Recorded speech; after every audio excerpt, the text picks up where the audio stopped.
What's up guys, it's AZ Wallbreaker here and you are watching my channel Wallbreakers, here to inspire you to be epic, be legendary. Alright, today I'm going to continue with my series, Becoming One with the Nation, and I'm going to continue with Finnish and learn about Finland.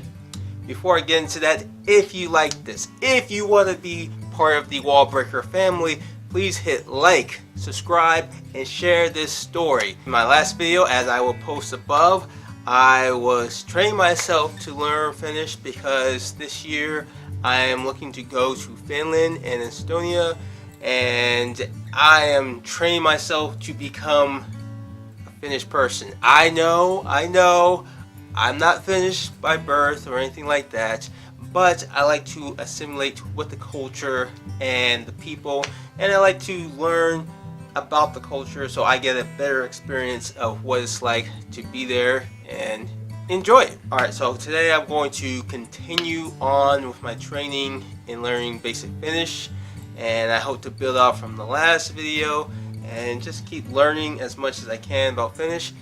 If you're a Finnish person watching this and I screw up saying the Finnish language, I apologize, but like I said in my last video, I'm learning, I'm trying to get better, so when I go there, I get to use the words out there. Hyvää huomenta. Hyvää päivää. Hei. Terve. Moi. Hei sitten. Hei hei. Hyvää iltaa. Hyvää yötä. Näkemiin. Ole hyvä.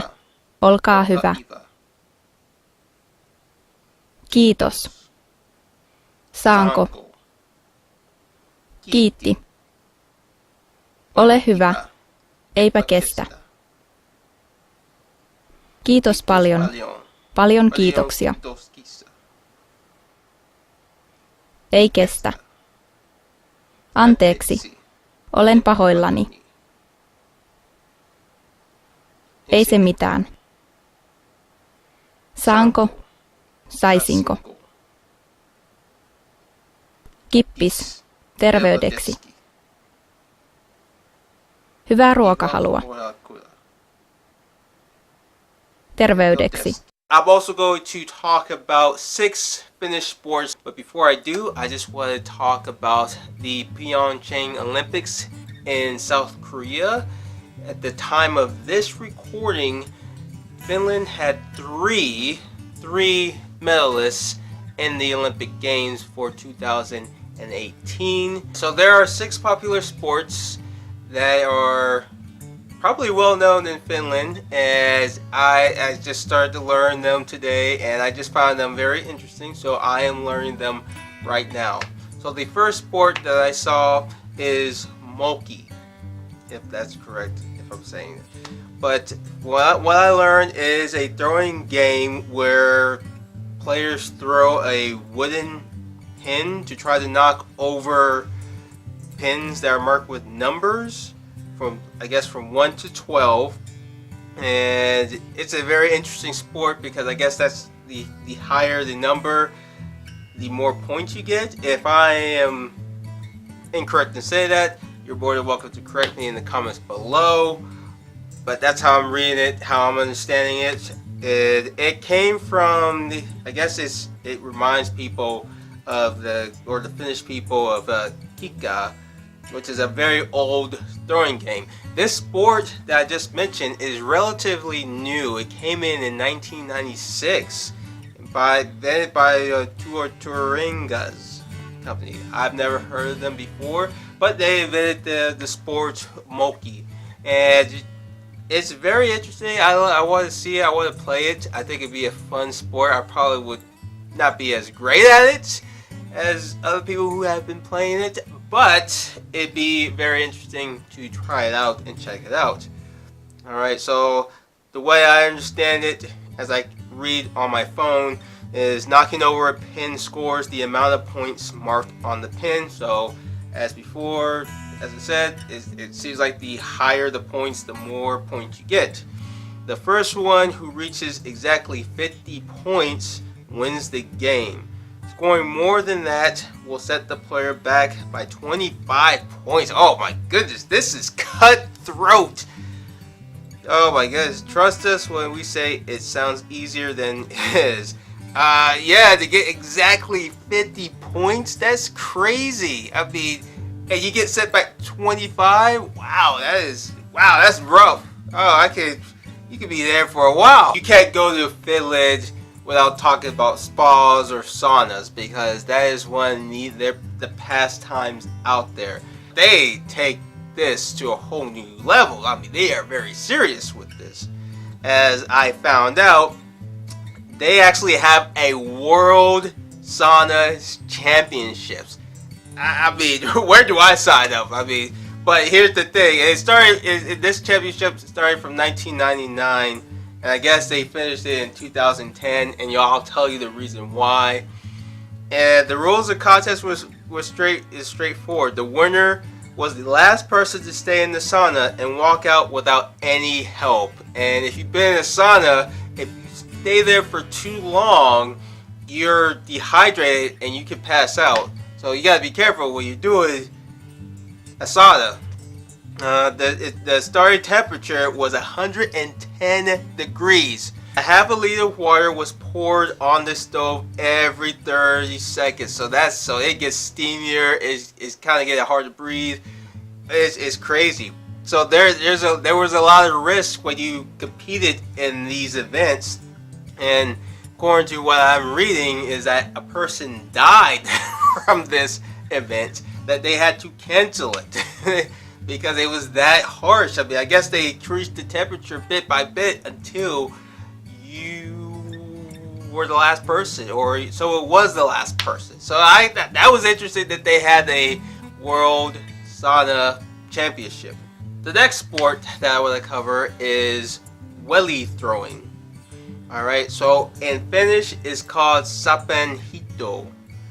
And it originated in Operathon, UK, which is interesting, which is not surprising, because at one point all the Scandinavian countries actually ruled over the United Kingdom at one point, but I don't think it was that long.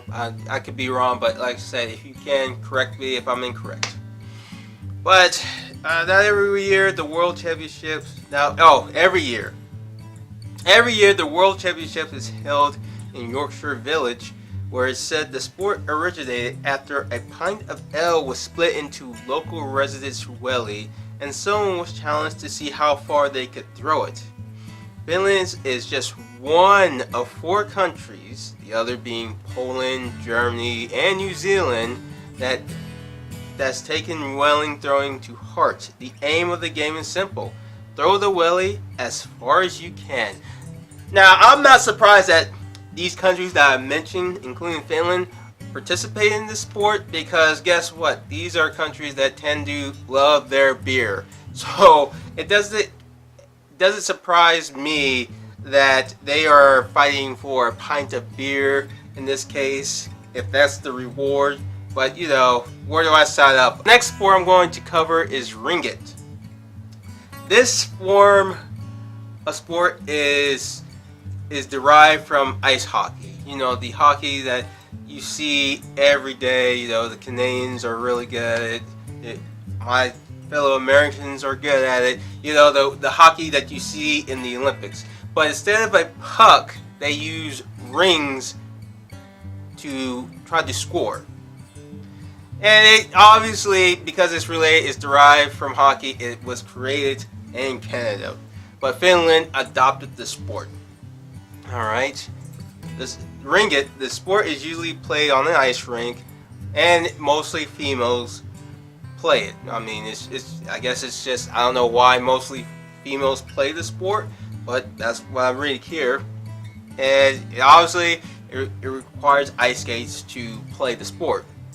The sport is similar to ice hockey, as I said before, but instead of the puck, they use rings, and the sticks are straight. And it was very interesting, very sport from what I'm hearing. The game is relatively new. It was invented in 1979 to Finland by Juhani Walston. Walston created teams in Turku and constantly. Walston created teams in Turku, and consequently, Finland's first ringgit club was the Ringa Stelesia Turin Siniset. I probably butchered that always to Sunday, so I apologize. But that's a very interesting sport that I've never thought of hockey being derived from being a different form, like American football. You have American football, there's Canadian football, there's Australian football, there's different forms of football. So I didn't know that hockey had a different form of it, but a different type. But it's a very interesting sport, it looks like. The next sport I'll cover is Pasapalo. And this is the Finnish version of baseball, which I find it interesting. It is a fast-moving bat and ball sport. It was created in the 1920s by Lauren Taco Tikala. Again, I'm sorry. A right-wing activist who supported eugenics as a means to improve the military prowess of the Finnish people. And keep in mind of the date when I mentioned the date, 1920. This is a few years after Finland had received their independence. So of course, when you're an independent nation, the first thing you want to do is build up the military so you can defend your independence. So it doesn't surprise me that this Finnish person, decided to make a game to help the Finnish people be able to improve on the military prowess and improve their ways of fighting and be strategic if an enemy decides to invade their country. So it doesn't surprise me that this happened. And what was interesting was that this sport was a demonstration sport in the Helsinki Games of 1952. It was in the Summer Olympics. It sounded like it'd be fun. The last sport I want to talk about, and this sport I believe wholeheartedly that this should be an Olympic sport, is wife carrying. Wife carrying in Finnish is called Yukonkanto, if I'm saying that correct. And it's obviously a contest where the male carries a woman and they race. It's pretty much a race. Now, from what I've heard, that you don't need to be married to compete. You could borrow a wife, or you could take a woman, whatever. Now, what's interesting is the award is based on beer and cheese. So, and it depends on the weight of the woman. So the heavier she is, the more beer and cheese you could get. So you got it's interesting because you got to be very strategic about about the size of your wife, because I mean who's gonna pass up a lot of beer and a lot of cheese? I mean, I'm sure not. But this is a sport I believe this should be in the Olympics because it is very athletic. It's a team building exercise, and it looks fun. This is the sport that I would like to do with my wife one day. In fact, the wife carrying championship is held every year in Finland, and there are thousands upon thousands of people from all over the world who goes to this tournament every year to compete. And I can only imagine how fun, how exciting it is to meet other people from all over the world, whether they're married or a couple or whatever, and just be able to compete together and have fun together. Try to carry a wife or a woman around the muddy, dirty, nasty environment just to get tons of beer and cheese. Alright, so that was it. That was my second video, and I hope you like it. Like I said, if you like it, please hit like, subscribe, share the story.